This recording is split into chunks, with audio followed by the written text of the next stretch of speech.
All right, doing a little quick review for the viola on Amazon that I found for 69 bucks, at least now, as of September of 2024. So it's a Mendini by Cecilio. It sounds and looks just fine to me. I saw that it had some poor reviews on it for things that I think it should not have been dinged for. So I've had it for 2.5 weeks. And I'll sound like it. So, oh well. C scale, sort of.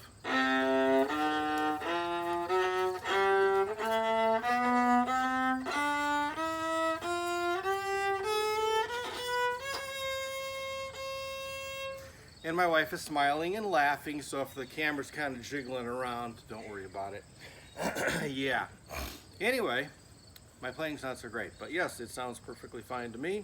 And yes, I chased my dog away. So as you're practicing, those sort of things will happen. Your wife will laugh and your dogs will leave. That's fine. That's just part of learning a new instrument, right? So what did I have down here? As far as maintenance goes, restringing it so the pegs won't slip.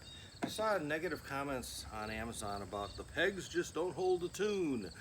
Well, I looked up a luthier and he explained what you need to do is make sure that you restring the thing so that the string is tightly wound against the head so that it holds the peg in place. So once I did that, yeah, it holds tune perfectly fine. Of course, there's also a little gel you can put in there to make it more sticky, but I haven't found I needed that.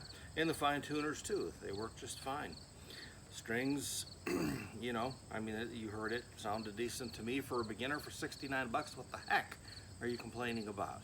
You know what I mean? The other thing, I said that purchase a shoulder rest.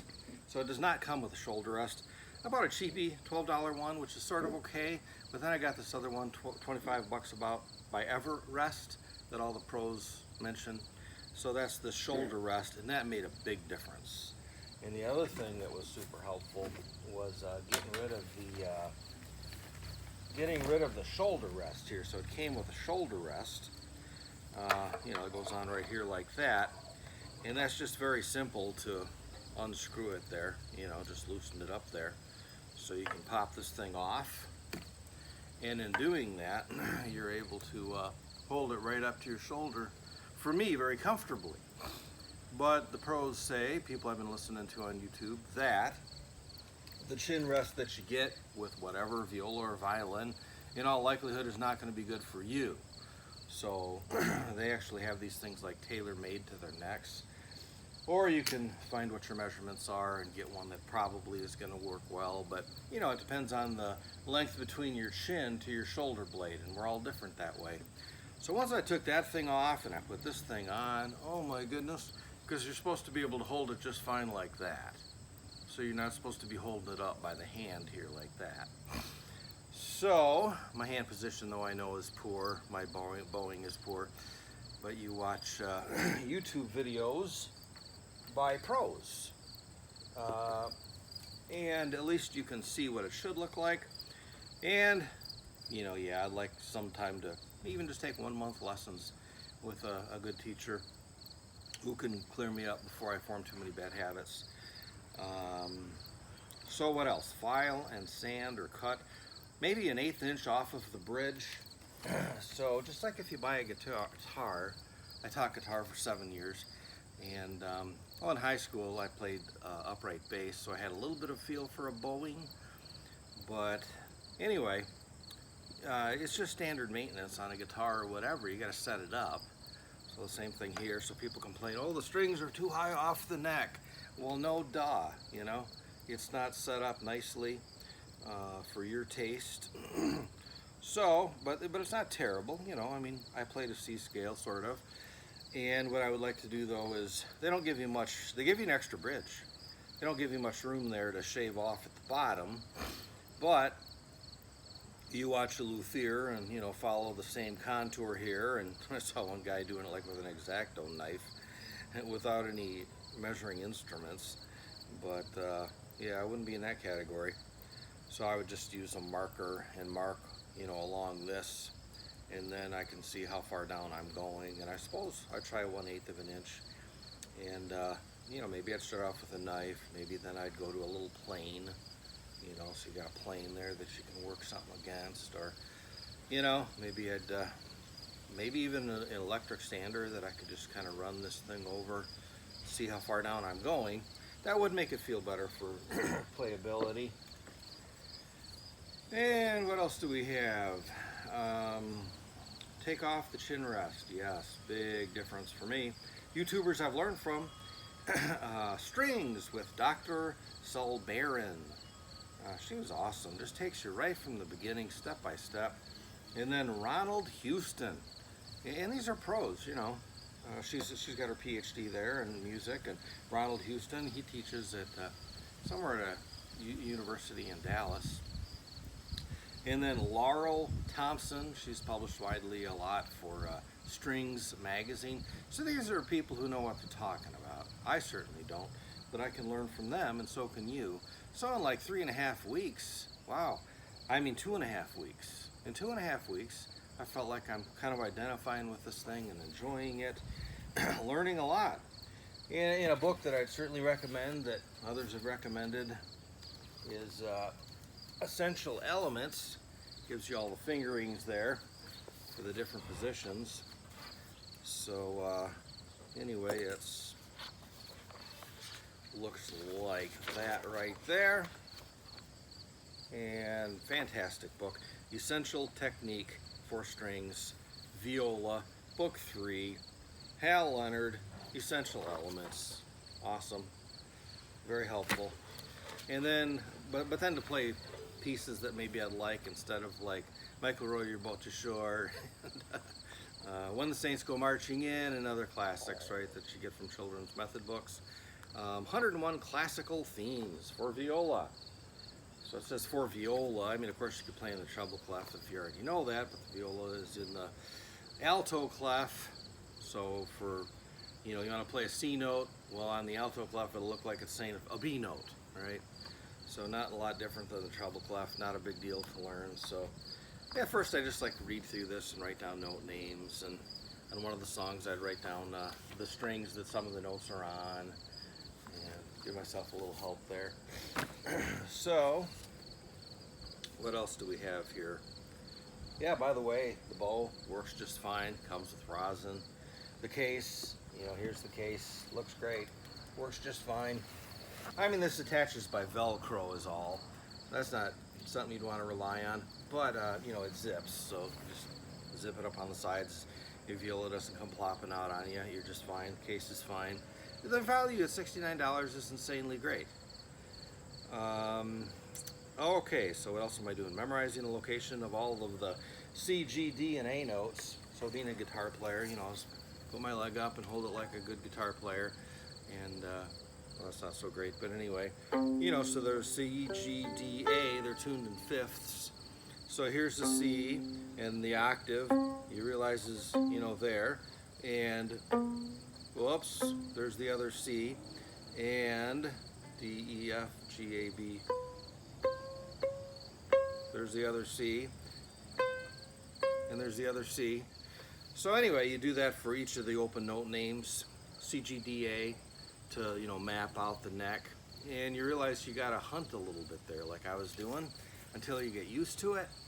So it would be good to say take 1 month, 15 minutes a day, doing solfege. That's your training, you know, do, re, mi, fa, sol, la, ti, do, and that's not in tune, but anyway, do a little ear training, because you don't have frets on this thing, and so you just accept the fact that, yeah, you'll be out of pitch a lot, and the catch is you'll get yourself in pitch quick, right? Even so much as just rocking the finger a little bit, let alone moving it up or down, really changes the pitch. So you have to accept that, and that's a good thing too. I mean, this is good for gaining the beginner's humble and patient mindset, and for thinking in a peaceful mode. You know, you're gonna have to slow yourself down, be like a kid, accept it, drop your pride, get in a different dimension, and sit here and do this.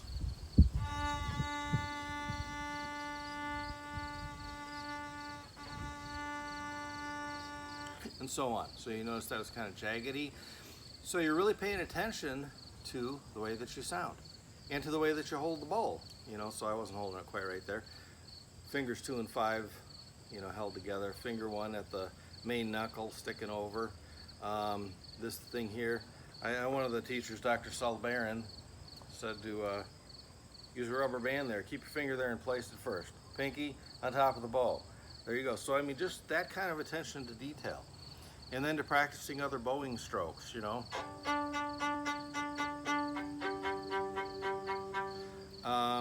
Or, you know, playing louder, softer, faster, slower. So just have like a 15-minute workout each morning doing those sorts of things, which slows your mind way down, puts you in a different dimension. Very humble, slow, peaceful. And that's what really drew me to this instrument, though, the viola, is the humility, the sincerity, the pleading tone of it. You almost might think melancholy, but I think it's kind of the instrument for our time as we're witnessing the collapse of Western civilization and of our nation. So, you know, do you want to just grovel in that and grumble and complain and read all about it? Well, you know, we do want to be reasonably informed, but we still have to have joy. We still have to live our lives one day at a time. And that's a helpful way to do that. Learn an instrument. Enjoy yourself. So what else did I do? Memorize the location of those notes. And then the fingerings. You realize that there's basic fingerings that you do. Maybe you know a little bit of music theory, so you know between, like on a C scale, between B and C is a half step, between E and F is a half step, right? So you could think of this, first of all, you won't really be so well in pitch with it, but you're getting in the ballpark to learn basic fingerings. So, you know, the fingerings, the way that you could write it down is the way that they do. Like, you know, Houston does, that teacher in Dallas, is think of the fingers 1, 2 being together, or the fingers 2, 3 being together, or the fingers 3, 4 being together, or none of the fingers being together. In other words, this would be all whole steps, right? So, you know, if you have you can tell if you're in pitch, you know, is this a G note? Yep, it's about the same as that open one there, so that's G. Okay, so G, A, so that's a whole step. B, that's a whole step. Now C, B and C is a half step, so my pinky is going to be close to my third finger there. So you call this the 3-4 fingering, meaning this is the one where fingers 3, 4 are close together. Or maybe then the next one, if it's fingers 1, 2, maybe the next string is fingers 1, 2, maybe the next finger it's you know, 2, 3. So fingers 1 and then 2 and 3 get close together, and then 4. So when you think those numbers for each of those 5 positions, beginning either on the C note or the D or the F, the G, the A, those cover all, you know, 5 basic positions. So that have you playing right up in here, you know. Don't bother with this stuff. And you know, you can pick out any book in this 101 classic themes and be able to play it. You know, you'll know where all the notes are at.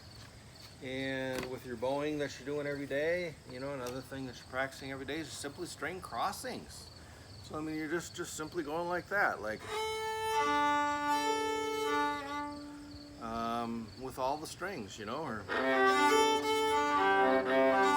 learning with your bow arm. Oh, gee, am I, you know, you're supposed to be going down from the elbow here until you have yourself a little square box going there between your viola and your arm and your body.